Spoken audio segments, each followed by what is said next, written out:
Hello everyone. Welcome to Words and Wonders. Today I will be reading one of the many stories by H.P. Lovecraft, The Tomb. Please like and subscribe if you like what I do here. Now, let's begin.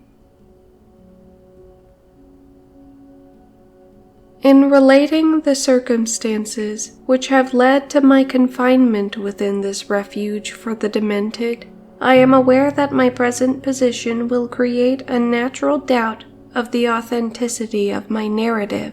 It is an unfortunate fact that the bulk of humanity is too limited in its mental vision to weigh with patience and intelligence those isolated phenomena, seen and felt only by a psychologically sensitive few, which lie outside its common experience. Men of broader intellect know that there is no sharp distinction betwixt the real and the unreal, that all things appear as they do only by virtue of the delicate individual physical and mental media through which we are made conscious of them. But the prosaic materialism of the majority condemns as madness the flashes of supersight which penetrate the common veil of obvious empiricism. My name is Jarvis Dudley, and from earliest childhood I have been a dreamer and a visionary. Wealthy beyond the necessity of a commercial life and temperamentally unfitted for the formal studies and social recreations of my acquaintances, I have dwelt ever in realms apart from the visible world, spending my youth and adolescence in ancient and little-known books, and in roaming the fields and groves of the region near my ancestral home. I do not think that what I read in these books or saw in these fields and groves was exactly what other boys read and saw there, but of this I must say little, since detailed speech would but confirm those cruel slanders upon my intellect, which I sometimes overhear from the whispers of the stealthy attendants around me. It is sufficient for me to relate events without analyzing causes.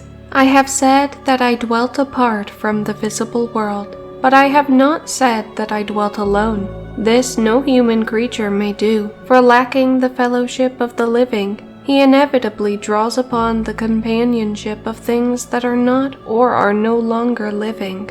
Close by my home there lies a singular wooded hollow, in whose twilight deeps I spent most of my time, reading, thinking, and dreaming. Down its moss-covered slopes my first steps of infancy were taken, and around its grotesquely gnarled oak trees my first fancies of boyhood were woven. Well did I come to know the presiding dryads of those trees, and often have I watched their wild dances in the struggling beams of a waning moon. But of these things I must not now speak.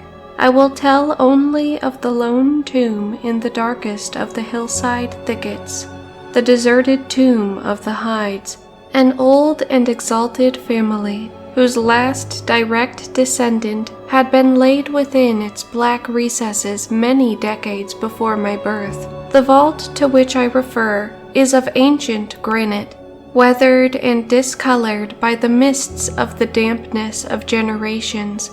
Excavated back into the hillside, the structure is visible only at the entrance. The door, a ponderous and forbidding slab of stone, hangs upon rusted iron hinges, and is fastened ajar in a queerly sinister way by means of heavy iron chains and padlocks, according to a gruesome fashion of half a century ago. The abode of the race, whose scions are here inured, had once crowned the declivity which holds the tomb, but had long since fallen victim to the flames, which sprang up from a disastrous stroke of lightning. Of the midnight storm which destroyed this gloomy mansion, the older inhabitants of the region sometimes speak in hushed and uneasy voices, alluding to what they call divine wrath, in a manner that in later years vaguely increased the always strong fascination which I felt for the forest-darkened sepulchre. One man only had perished in the fire.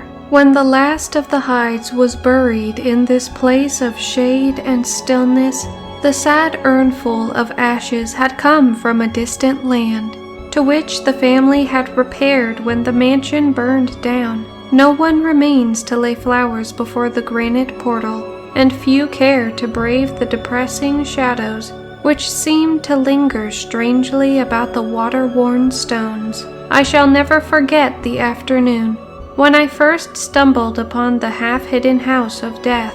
It was in midsummer, when the alchemy of nature transmutes the sylvan landscape to one vivid and almost homogeneous mass of green, when the senses are well nigh intoxicated with the surging seas of moist verdure and the subtly indefinable odors of the soil and the vegetation.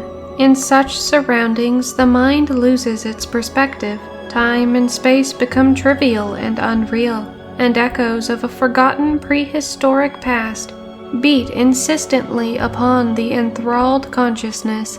All day I had been wandering through the mystic groves of the hollow, thinking thoughts I need not discuss, and conversing with things I need not name. In years a child of 10, I had seen and heard many wonders unknown to the throng, and was oddly aged in certain respects, when upon forcing my way between two savage clumps of briars, I suddenly encountered the entrance of the vault. I had no knowledge of what I had discovered.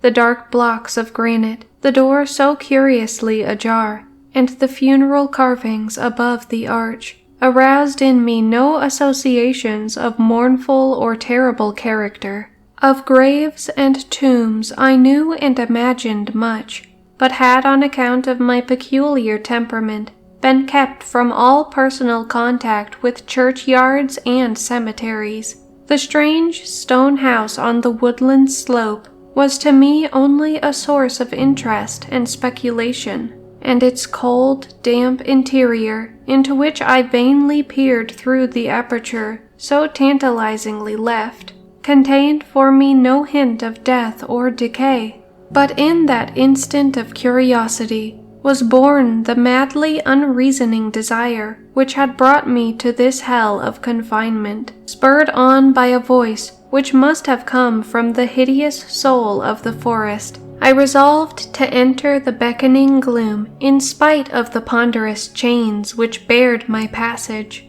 In the waning light of day, I alternately rattled the rusty impediments with a view to throwing wide the stone door, and essayed to squeeze my slight form through the space already provided, but neither plan met with success. At first curious, I was now frantic, and when in the thickening twilight I returned to my home, I had sworn to the 100 gods of the grove that at any cost I would someday force an entrance to the black, chilly depths that seemed calling out to me. The physician with the iron-gray beard, who comes each day to my room, once told a visitor that this decision marked the beginning of a pitiful monomania, but I will leave final judgment to my readers when they shall have learnt all. The months following my discovery were spent in futile attempts to force the complicated padlock of the slightly open vault, and in carefully guarded inquiries regarding the nature and history of the structure.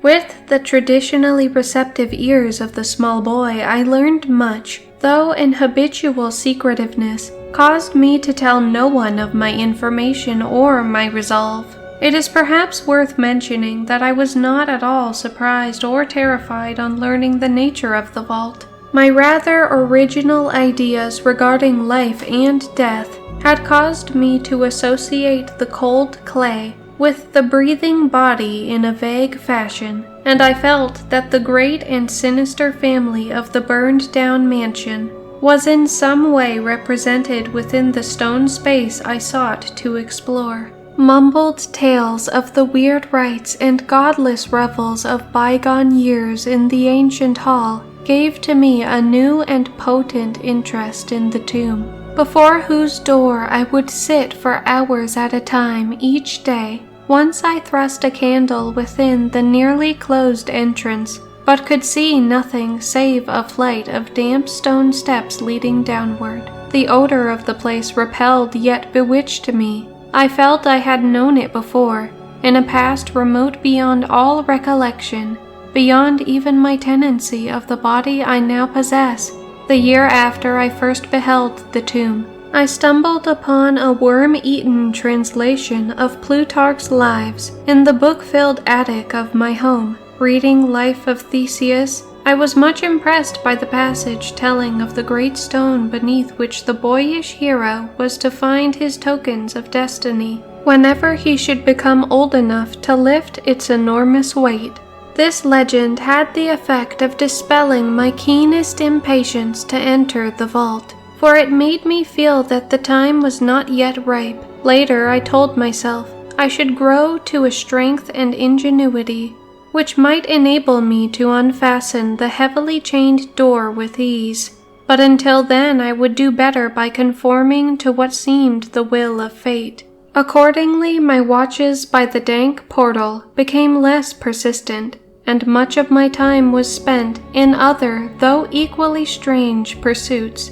I would sometimes rise very quietly in the night, stealing out to walk in those churchyards and places of burial from which I had been kept by my parents. What I did there I may not say, for I am not now sure of the reality of certain things, but I know that on the day, after such a nocturnal ramble, I would often astonish those about me with my knowledge of topics almost forgotten for many generations. It was after a night like this that I shocked the community with a queer conceit about the burial of the rich and celebrated Squire Brewster, a celebrated maker of local history who was interred in 1711 and whose slate headstone, bearing a graven skull and crossbones, was slowly crumbling to powder. In a moment of childish imagination, I vowed not only that the undertaker, Goodman Simpson, had stolen the silver-buckled shoes, silken hose, and satin small clothes of the deceased before burial, but that the squire himself, not fully inanimate, had turned twice in his mound-covered coffin on the day of interment. But the idea of entering the tomb never left my thoughts, being indeed stimulated by the unexpected genealogical discovery that my own maternal ancestry possessed at least a slight link with the supposedly extinct family of the Hydes, last of my paternal race. I was likewise the last of this older and more mysterious line. I began to feel that the tomb was mine, and to look forward with hot eagerness to the time when I might pass within that stone door and down those slimy stone steps in the dark. I now formed the habit of listening very intently at the slightly open portal, choosing my favorite hours of midnight stillness for the odd vigil. By the time I came of age, I had made a small clearing in the thicket before the mold-stained facade of the hillside, allowing the surrounding vegetation to encircle and overhang the space like the wall and roof of a sylvan bower. This bower was my temple, the fastened door my shrine, and here I would lie outstretched on the mossy ground, thinking strange thoughts and dreaming strange dreams. The night of the first revelation was a sultry one. I must have fallen asleep from fatigue, for it was with a distinct sense of awakening that I heard the voices.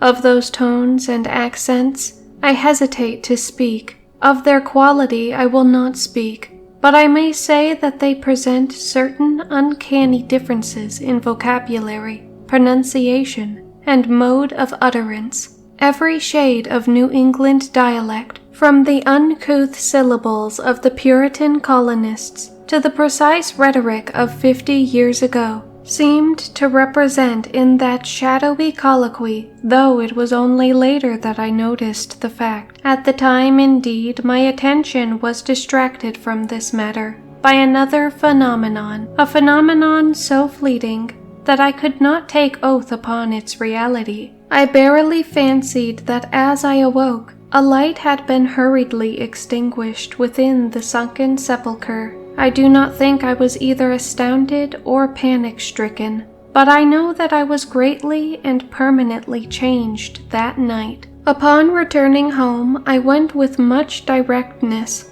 to a rotting chest in the attic, wherein I found the key which next day unlocked with ease the barrier I had so long stormed in vain. It was in the soft glow of late afternoon that I first entered the vault on the abandoned slope. A spell was upon me, and my heart leaped with an exultation I can but ill describe. As I closed the door behind me and descended the dripping steps by the light of my lone candle, I seemed to know the way, and though the candle sputtered with the stifling reek of the place, I felt singularly at home in the musty charnel house air. Looking about me, I beheld many marble slabs bearing coffins, or the remains of coffins. Some of these were sealed and intact, but others had nearly vanished, leaving the silver handles and plates isolated amidst certain curious heaps of whitish dust. Upon one plate, I read the name of Sir Geoffrey Hyde, who had come from Sussex in 1640 and died here a few years later. In a conspicuous alcove was one fairly well preserved and untenanted casket, adorned with a single name which brought to me both a smile and a shudder. An odd impulse caused me to climb upon the broad slab, extinguish my candle, and lie down within the vacant box. In the gray light of dawn, I staggered from the vault and locked the chain of the door behind me. I was no longer a young man, though but 21 winters had chilled my bodily frame. Early rising villagers who observed my homeward progress looked at me strangely, and marveled at the signs of ribald revelry which they saw in one whose life was known to be sober and solitary. I did not appear before my parents till after a long and refreshing sleep.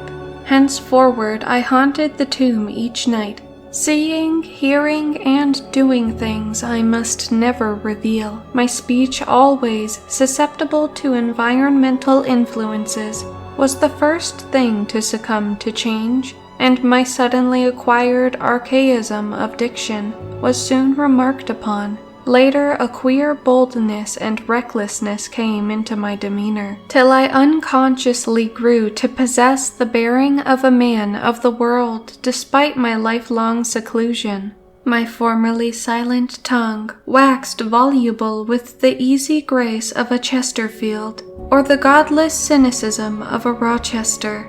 I displayed a peculiar erudition utterly unlike the fantastic, monkish lore over which I had pored in youth, and covered the fly-leaves of my books with facile impromptu epigrams which brought up suggestions of Gay, Prior, and the sprightliest of Augustan wits and rhymesters. One morning at breakfast, I came close to disaster by declaiming in palpably licorice accents, an effusion of 18th century bacchanalian mirth, a bit of Georgian playfulness never recorded in a book, which ran something like this: "Come hither, my lads, with your tankards of ale, and drink to the present before it shall fail. Pile each on your platter a mountain of beef, for 'tis eating and drinking that bring us relief. So fill up your glass, for life will soon pass. When you're dead you'll ne'er drink to your king or your lass. Anacreon had a red nose, so they say. But what's a red nose if you're happy and gay? Gad split me, I'd rather be red whilst I'm here, than white as a lily, and dead half a year. So Betty, my miss, come give me a kiss. In hell there's no innkeeper's daughter like this." Young Harry propped up just as straight as he's able, will soon lose his wig and slip under the table. But fill up your goblets and pass 'em around. Better under the table than under the ground. So revel and chaff as ye thirstily quaff. Under 6 feet of dirt 'tis less easy to laugh. The fiend strike me blue, I'm scarce able to walk, and damn me if I can stand upright or talk. Here, landlord, bid Betty to summon a chair. I'll try home for a while, for my wife is not there. So lend me a hand, I'm not able to stand, but I'm gay whilst I linger on top of the land. About this time I conceived my present fear of fire and thunderstorms. Previously indifferent to such things, I had now an unspeakable horror of them, and would retire to the innermost recesses of the house whenever the heavens threatened an electrical display. A favorite haunt of mine during the day was the ruined cellar of the mansion that had burned down, and in fancy I would picture the structure as it had been in its prime. On one occasion I startled a villager by leading him confidently to a shallow sub-cellar, of whose existence I seemed to know, in spite of the fact that it had been unseen and forgotten for many generations. At last came that which I had long feared.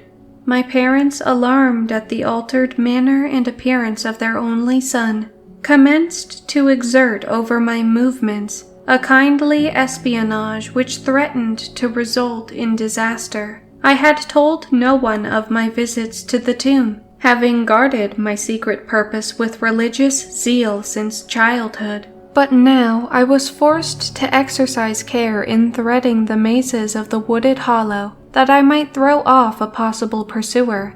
My key to the vault I kept suspended from a cord about my neck, its presence known only to me. I never carried out of the sepulchre any of the things I came upon whilst within its walls. One morning, as I emerged from the damp tomb and fastened the chain of the portal with none too steady hand, I beheld in an adjacent thicket the dreaded face of a watcher. Surely the end was near, for my bower was discovered, and the objective of my nocturnal journeys revealed.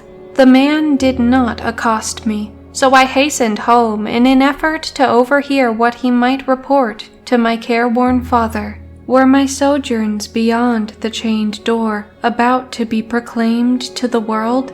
Imagine my delighted astonishment on hearing the spy inform my parents in a cautious whisper that I had spent the night in the bower outside the tomb, my sleep-filmed eyes fixed upon the crevice where the padlocked portal stood ajar. By what miracle had the watcher been thus deluded? I was now convinced that a supernatural agency protected me. Made bold by this heaven-sent circumstance, I began to resume perfect openness in going to the vault, confident that no one could witness my entrance. For a week I tasted to the full the joys of that charnel conviviality which I must not describe, when the thing happened, and I was borne away to this accursed abode of sorrow and monotony. I should not have ventured out that night, for the taint of thunder was in the clouds, and a hellish phosphorescence rose from the rank swamp at the bottom of the hollow. The call of the dead, too, was different. Instead of the hillside tomb, it was the charred cellar on the crest of the slope, whose presiding demon beckoned to me with unseen fingers as I emerged from an intervening grove upon the plain before the ruin. I beheld in the misty moonlight a thing I had always vaguely expected. The mansion, gone for a century, once more reared its stately height to the raptured vision, every window ablaze with the splendor of many candles. Up the long drive rolled the coaches of the Boston gentry, whilst on foot came a numerous assemblage of powdered exquisites from the neighboring mansions. With this throng I mingled, though I knew I belonged with the hosts rather than with the guests. Inside the hall were music, laughter, and wine on every hand. Several faces I recognized, though I should have known them better had they been shriveled or eaten away by death and decomposition. Amidst a wild and reckless throng, I was the wildest and most abandoned. Gay blasphemy poured in torrents from my lips, and in my shocking sallies I heeded no law of God, man, or nature. Suddenly, a peal of thunder, resonant even above the din of the swinish revelry, clave the very roof and laid a hush of fear upon the boisterous company. Red tongues of flame and searing gusts of heat engulfed the house, and the roisterers, struck with terror at the descent of a calamity which seemed to transcend the bounds of unguided nature, fled shrieking into the night. I alone remained, riveted to my seat by a groveling fear which I had never felt before. And then a second horror took possession of my soul. Burnt alive to ashes, my body dispersed by the four winds, I might never lie in the tomb of the hides. Was not my coffin prepared for me? Had I not a right to rest till eternity amongst the descendants of Sir Geoffrey Hyde? I would claim my heritage of death, even though my soul go seeking through the ages for another corporeal tenement to represent it on that vacant slab in the alcove of the vault. Jarvis Hyde should never share the sad fate of Palinurus. As the phantom of the burning house faded, I found myself screaming and struggling madly in the arms of two men, one of whom was the spy who had followed me to the tomb. Rain was pouring down in torrents, and upon the southern horizon were flashes of the lightning that had so lately passed over our heads. My father, his face lined with sorrow, stood by as I shouted my demands to be laid within the tomb, frequently admonishing my captors to treat me as gently as they could. A blackened circle on the floor of the ruined cellar told of a violent stroke from the heavens, and from this spot a group of curious villagers with lanterns were prying a small box of antique workmanship which the thunderbolt had brought to light. Seizing my futile and now objectless writhing, I watched the spectators as they viewed the treasure trove, and was permitted to share in their discoveries. The box, whose fastenings were broken by the stroke which had unearthed it, contained many papers and objects of value, but I had eyes for one thing alone. It was the porcelain miniature of a young man in a smartly curled bagwig and bore the initials J.H. The face was such that as I gazed, I might well have been studying my mirror. On the following day I was brought to this room with the barred windows, but I have been kept informed of certain things through an aged and simple-minded servitor, for whom I bore a fondness in infancy, and who like me loves the churchyard.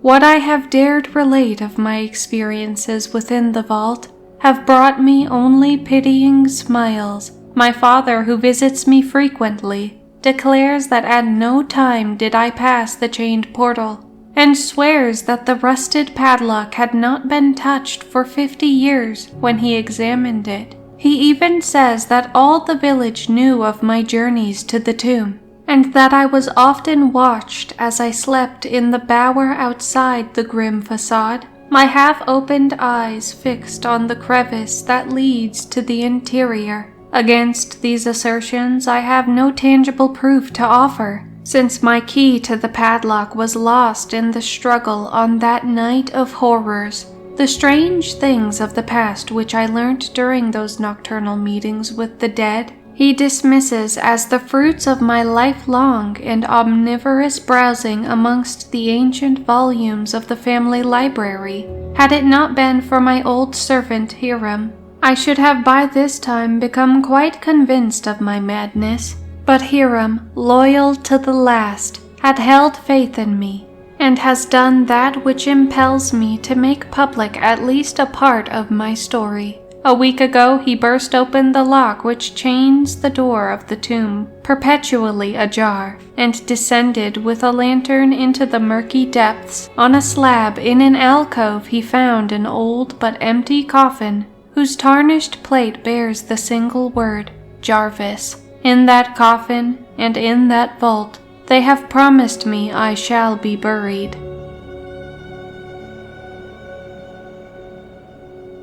Thank you guys for watching, and if you would like to hear more stories like this, feel free to like, subscribe, and comment down below. Bye bye.